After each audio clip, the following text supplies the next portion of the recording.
রাজ্যে ফের ভয়াবহ বিস্ফোরণ, আবারও সেই বাজি কারখানায় বিস্ফোরণ। আর এবার নদিয়ার কল্যাণীতে বাজি কারখানায় ভয়াবহ বিস্ফোরণ।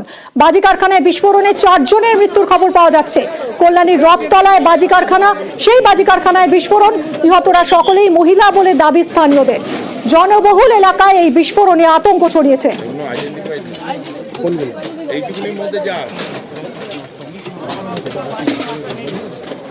পুড়ে ছাই হয়ে গেছে বাজি কারখানা, ঝলসে মৃত্যু 4 জনের। মৃতের সংখ্যা আরো বাড়ার আশঙ্কা রয়েছে।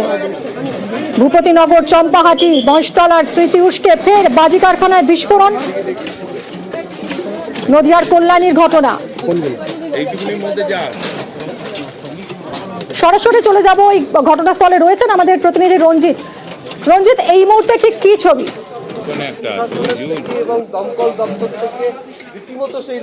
দেখো, এই মুহূর্তে দমকল শেষ মুহূর্তে যে কাজ আমি আগে বলেছিলাম যে দমকল চেষ্টা করছিল যে কোথাও কোনো এখানে কোনো ফায়ার পকেট ফায়ার রয়েছে কিনা, ধ্বংসস্তূপের মধ্যে কোনো দেহ আটকে রয়েছে কিনা, সবটাই দমকল শেষ মুহূর্তে তারা তল্লাশি চালাচ্ছিল। কার্যত 4 জনের বেশি আর নেই বলে মনে করছে দমকল বাহিনী।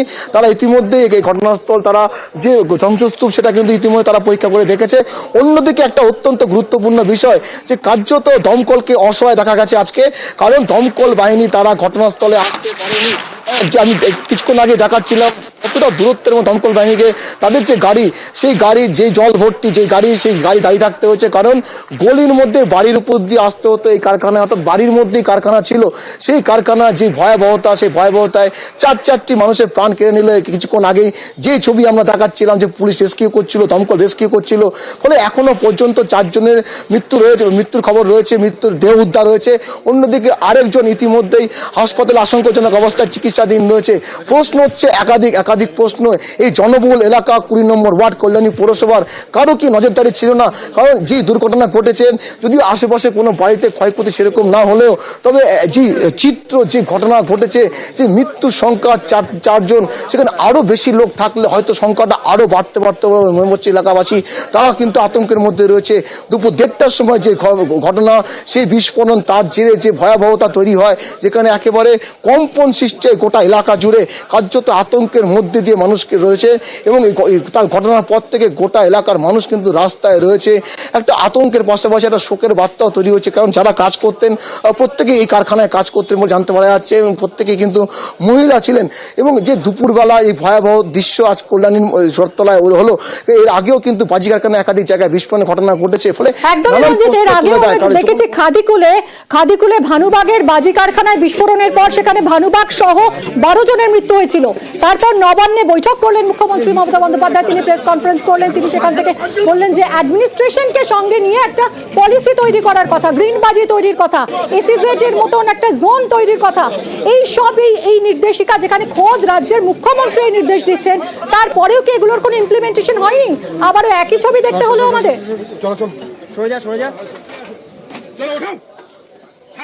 দেখো, একেবারে আমি আগেও বলছিলাম বারবার যে একটা ঘটনা, তারপর তদন্ত, তারপরে নির্দেশের পরে সে কতটা কার্যকরী করতে পারে, রুটিন যে চেক আপ, রুটিন যে তার যে নজরদারি, কার্যত সেটার যে অভাব আজকে কল্যাণীর ঘটনায় আঙুল তুলে দেখিয়ে দিল। কারণ যে জনবহুল এলাকায় যেখানে কারখানা চলত, এবং তোমাকে জানি রাখি যে রথতলা থেকে শহীদপল্লী পর্যন্ত এই এলাকা জুড়ে একাধিক কারখানা রয়েছে, ছোট বড় কারখানা এবং কুটির শিল্পের মতো। এবং এখানে বিভিন্ন ফেস্টিভ্যালের সময় দেখা যায়, তো দীপাবলির সময় কিন্তু এখানে রীতিমতো যে মেলার মতো করে এখানে বাজি বিক্রি হয়, বিভিন্ন রকম বাজি বিক্রি হয়। ফলে যেই এলাকায় বাজির একেবারে ব্যবসা রয়েছে, সেখানে নজরদারি থাকাটা কিন্তু স্বাভাবিক বিষয় ছিল।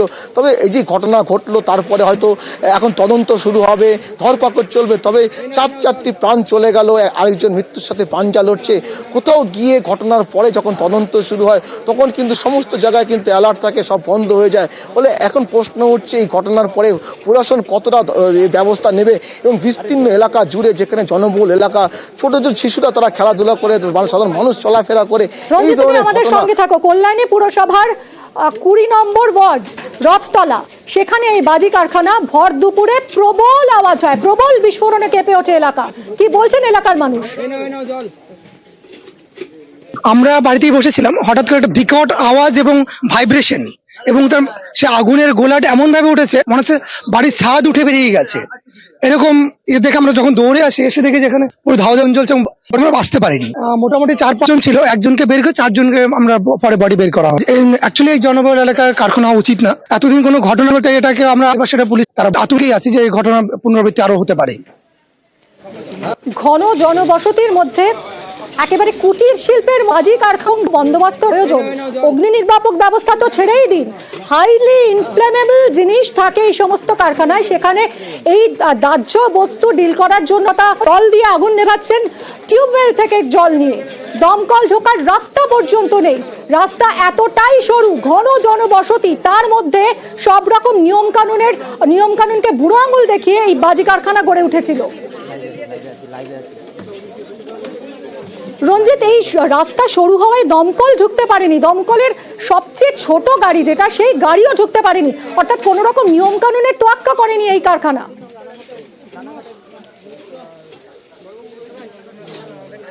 দেখো, এই যে কারখানার কথা বলা হচ্ছে বারবার, যেটা একেবারে আমি দেখার চেষ্টা করবো, এই যে যেখানে দাঁড়িয়ে রয়েছে এই যে ডান দিকে, দেখো আমার হাতে ডান দিকে কারখানা ঘটনাস্থল, যেখানে এই ঘটনা ঘটে, এবং তার পাশে দেখতে পাবো যে এটা কনস্ট্রাকশনের বাড়ি রয়েছে, ঠিক তার পেছনে আরেকটি বাড়ি রয়েছে, সেখানে বাগান রয়েছে।